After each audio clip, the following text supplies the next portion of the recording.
kid. I had technology when I was a young adult through high school and college, and I use technology and involved in technology with my job today. As a little kid, I grew up in Northwest Indiana. Northwest Indiana is very much kind of the outcast. It's not Chicago, and it's not Indiana.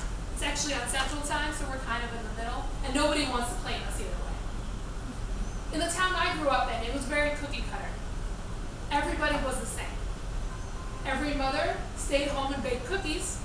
Every father worked in Chicago, except mine. My father stayed home. He was a financial advisor, and his hobbies was technology. He bought every new technology, brought it home, and showed my sister and I all about it. My mother was a nurse, and she worked nights, so I really didn't get to spend much time with her. This made me an outcast right away, not to mention I was using a computer. In the age where little girls were playing with American Girl dolls, putting tattooed butts on My Little Ponies, I had Ninja Turtles and my computer. This computer not only defined my childhood, but allowed me to create many aspects of what I was going to be. When I was a little kid, instead of playing with the My Little Ponies and the American Girl dolls, I spent hours in the library working on Hyper Studio stacks on Apples. I also spent so much time doing computer animation, stop animation with video. I was not very much liked. I was very much an outcast. And I spent so much of my time doing that, I really didn't have much social skills. I eventually got better, and I got into high school. Once again, I wanted to work with computers, because this was my best friend.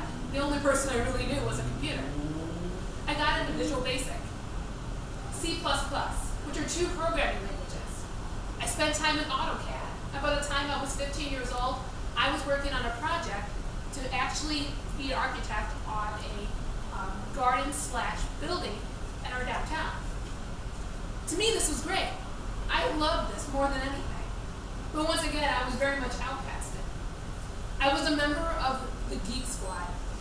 This is not the Geek Squad it is today, but it was the people who took Japanese, the people who spent time in AutoCAD, the people who spent most of their time, instead of going out and hanging out with their friends, making LAN parties, people who would learn about programming. These were the people that you were going to be your bosses, but they were not very much liked.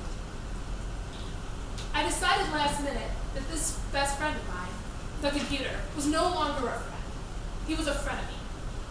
I wanted to keep him close due to the fact that he was going to be entertaining. He was also going to help me get a job, but for a lot of ways, didn't make me very popular.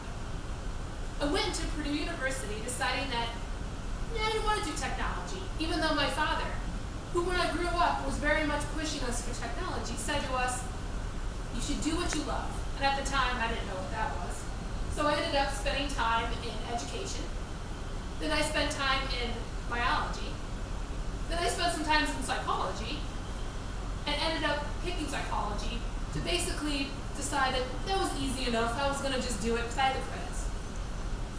At this time, though, my parents, who paid for my education 100%, which I'm very humbled by, said to me, we're not going to pay for your going out. You want to go to Harry's Chocolate Shop, which is the #1 bar at Purdue?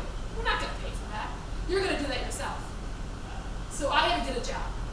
And the only job I qualified for? Technology. I spent my last 2 years at Purdue University as a lab assistant.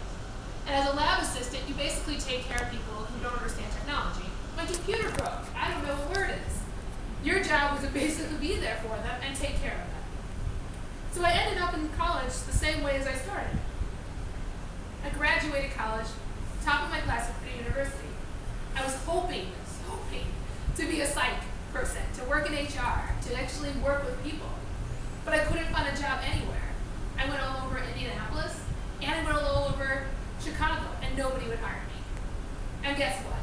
I ended up getting a job being a technologist, and that's what I do today. I work with people. If your computer broke, if you have any questions about Word, or if the server goes down, that's my job. I didn't know at the time when I was 4 years old that this was going to be the rest of my life. That hunk of junk, as I like to call it, was my My Little Pony. It's always going to be my Little Pony and my American Girl doll. And that's why I am the way I am today, because of technology.